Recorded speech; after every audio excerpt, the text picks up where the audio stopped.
Ai, a dona Apple me dando trabalho, mudando a programação de vídeos que já estava prontinha só para eu conversar com você sobre algo que a própria dona Apple não contou sobre os seus novos processadores M3.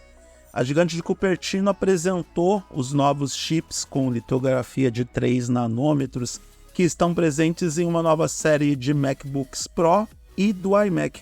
Aliás, o iMac que não recebia novas versões há 900 dias. E isso é importante porque a Apple construiu uma narrativa no evento de apresentação de hardware que aconteceu no último dia 30 de outubro, fazendo com que eu trabalhasse até as 2 da manhã, até o dia 31 de outubro. Isso, enfim, só para mostrar a dedicação que eu tenho em relação a você que está assistindo esse vídeo. E por que é importante? Porque a Apple se valeu disso em partes para comparar o tempo todo o chip M3 com o chip M1 lançado em 2021. E que fique claro, o lançamento do M3 não torna o M1 um imprestável, um obsoleto, nada disso. Acontece que a Apple realmente fez avanços significativos em relação a uma tecnologia de 2 anos atrás. Porém, deu aquela bela muqueada, aquela ocultada de dados, escondida de dados que o Steve Jobs tão bem sabia fazer em relação aos dados do chip M2 que foi lançado no ano passado. Ora, se qualquer fabricante de tecnologia compara os avanços de um ano para outro, a Apple saltou um ano e faz um comparativo de 2 anos. Por quê? Existem algumas explicações que a Apple não quer contar e eu vou falar sobre isso nesse vídeo de forma breve e numa linguagem humana que todos conseguem entender de uma forma bem simples, prática e funcional. Uma coisa que você tem que ter em mente é que existe desempenho de CPU, que é o desempenho bruto, de potência bruta, de performance para execução de programas e desenvolvimento de tarefas mais pesadas, e o desempenho de GPU, que é o desempenho gráfico.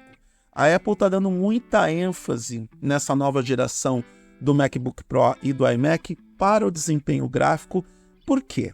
Porque a gigante de Cupertino está pensando lá na frente em colocar os jogos de videogames AAA nesses computadores, um sonho antigo dessas pessoas que investiram muito dinheiro em equipamentos caros, que têm potência para talvez encontrar a cura do câncer, mas que no lugar disso preferem jogar Red Dead Redemption 2. E também porque uma GPU mais potente ajuda na hora de editar vídeos nesses computadores. E todo mundo sabe que tem muita gente, muitos profissionais da área de edição de vídeos que usam o MacBook para isso. Não só o MacBook Pro, mas até mesmo o MacBook Air ou os computadores mais básicos. Não precisa ter Pro no nome para editar num Mac. E muitos profissionais alegam que eles são computadores muito melhores, principalmente na hora de editar em 4K, que é o formato de vídeo para o futuro, e muitos conteúdos já são entregues nesse formato, até porque as pessoas estão adquirindo Smart TVs com esse formato de tela. Dito isso, a Apple afirmou que o desempenho dos computadores com M3 é até 2,5 vezes mais rápido em comparação com a sua linha anterior. Acontece que a linha anterior que a Apple menciona é o M1. E a eficiência de CPU, assim como o desempenho, também aumentaram de forma considerável em relação ao M1. O desempenho é 30% maior e a eficiência energética é 50% maior. E a Apple insiste com essa narrativa em comparar o M3 com o M1, que já tem 3 anos de vida. E faz isso achando que ninguém ia perceber o golpe. E é meio estranho que a Apple faça esse tipo de comparação com o processador de 2021, levando em conta o fato de que a mudança que o M3 entrega, ela é expressiva, ela é significativa, pelo menos na teoria. Fabricação com litografia de 3 nanômetros. Falando de uma forma bem simples, quanto menor a litografia, quanto menor o número de nanômetros, maior é a quantidade de transistores que um chip pode ocupar por área. Isso faz com que você tenha processadores mais potentes ou com mais elementos para a transmissão de dados e, ao mesmo tempo, mais eficientes nos aspectos energéticos, porque até mesmo pelo menor espaço ocupado você no computador ou no smartphone ou em qualquer equipamento, você tem uma menor demanda energética. Isso na teoria. Quem já colocou a mão nesses equipamentos ou já fez os testes sintéticos com esses processadores que têm a parceria com a TSMC, a Taiwan Semiconductor Manufacturing Company, sabe que os chips M3 da Apple não entregam toda essa potência que a Apple promete. Em alguns casos, os ganhos são modestos em relação ao M2. O aumento de desempenho fica entre 10% e 15% em relação ao chip lançado no ano passado, e a otimização no consumo de energia também fica mais ou menos nessa porcentagem. Ou seja, a Apple está distorcendo a realidade da mesma forma que Steve Jobs fazia na época em que ele apresentava os keynotes. E neste caso, é até meio constrangedor isso que a empresa está fazendo, principalmente quando a gente olha para o M3 Pro. Por quê? A galera que já analisou esse processador identificou que o M3 Pro possui menos transistores que o M2 Pro, mesmo na litografia de 3 nanômetros. Era considerado um aumento desses elementos, algo que não aconteceu. Aliás, o chip M3 Pro tem um número significativamente baixo de transistores em comparação com as expectativas criadas pelo mercado com essa litografia avançada de fabricação. E a pergunta que fica neste momento é: por que a Apple fez isso? Olha, meu conselho é que você pergunte para o Tim Cook, porque eu não tenho todas as respostas da vida. E eu vou aproveitar este momento para ilustrar o meu ponto, mostrando um gráfico para você. E ao lado, uma coroa sensualizando só para você não ficar entediado.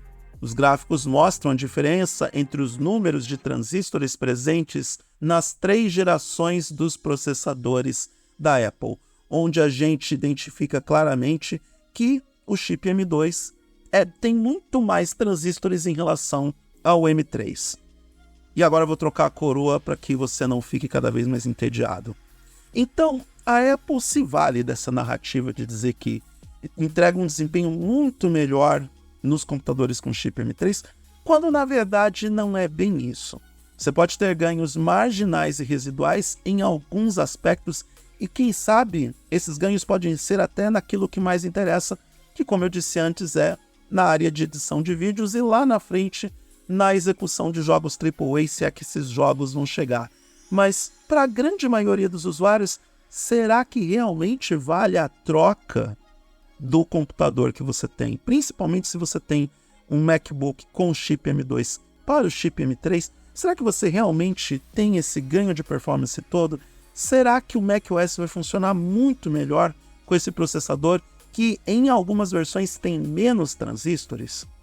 Bom, como eu gosto de dar uma de advogado do diabo, eu vou nos próximos 2 minutos tentar justificar, e não que essas justificativas sejam aceitáveis, por que a Apple tomou essa decisão em relação a esses 3 modelos do processador M3, o M3 base, o M3 Pro e o M3 Max. Para começar, a Apple sabe muito melhor do que eu, do que você e do que a sua avó, que eu usei como modelo para sensualizar nesse vídeo, como que os seus clientes se comportam em relação às novas gerações dos seus computadores. E também bem sabemos que são equipamentos caros demais para que a grande maioria das pessoas acabe trocando todo ano esses equipamentos, assim como o iPhone também é. Então, a Apple tem essa obrigação de lançar computador todo ano, mas sabe que os consumidores, ou aqueles usuários mais exigentes, vão trocar de MacBook a cada 2 anos. Então, talvez o salto generacional que os consumidores vão adotar para comprar os novos computadores da Apple seja mesmo a cada 2 anos. Se bem que essa justificativa não se encaixa nesse caso, pelo menos nos aspectos técnicos, porque, afinal de contas, eu acabei de mostrar um gráfico com uma coroa sensualizando, onde claramente a Apple deu aquela enganada em muita gente ao afirmar que existe um ganho real de desempenho nos novos processadores M3. Ou seja, você cai no golpe se você quiser. Dito isso, a Apple também está fazendo isso para aumentar suas margens de lucros, porque menos transistores de alguma forma acaba significando uma economia de fabricação para a empresa, e temos que levar em consideração que processadores com litografia de 3 nanômetros são menores fisicamente do que os modelos das gerações anteriores. Então a Apple também está otimizando o custo-benefício no modo de fabricação e nos custos de fabricação neste aspecto também. Outra coisa que você deve levar em consideração é que a TSMC começou agora a fabricar esses processadores, o que significa que esse processo ainda não está otimizado o suficiente para gerar chips com uma potência mais adequada com a realidade que a Apple está contando nesse momento. Quem sabe daqui a um ano esses processadores estejam mais alinhados com as estimativas teóricas que a Apple apresentou durante o evento de lançamento dos novos MacBook Pro e iMac. Por último, mas não menos importante, ao que tudo indica, o processador M3 Ultra está chegando e é esse processador que vai entregar a performance real desses chips que a Apple está vendendo para o mercado como mágicos e revolucionários. Então, algumas coisas que eu apresentei nesse vídeo levam a crer que a Apple está puxando o freio de mão, principalmente no caso do M3 Pro, para justificar depois a diferença de performance no M3 Ultra, e aí aqueles que querem investir em um computador que entrega o máximo de desempenho desses chips com litografia avançada, acabam pagando a mais por isso. E aí a Apple tem a estratégia perfeita para tentar enganar, ou melhor, convencer os seus clientes de que vale a pena investir a mais por um processador mais potente. No final das contas, a Apple mais uma vez distorceu o campo de percepção da realidade e os processadores M3 não são tão revolucionários quanto muitos imaginavam, ou como a própria gigante de Cupertino tentou vender no seu evento de lançamento. Com essas informações em mente, eu recomendo que você tome a melhor decisão para você. É claro que não é todo mundo que está defecando dinheiro para sair comprando um computador que pode custar o preço de um Citroën 0 km. Mas, se você vai fazer isso, pelo menos tome essa decisão de forma consciente. Você pode esperar para investir em um MacBook Pro com o M3 Ultra, ou você pode atender a sua senha de consumismo e comprar o computador agora e ir até o escritório a pé, sem um Citroën Zero ou um carro 0 km de sua escolha, para te ajudar nesse deslocamento dentro das grandes e pequenas cidades. Você faz com o seu dinheiro o que você quiser, lembre-se sempre disso. Mas acredite, eu tô aqui para te ajudar. Avisado você está.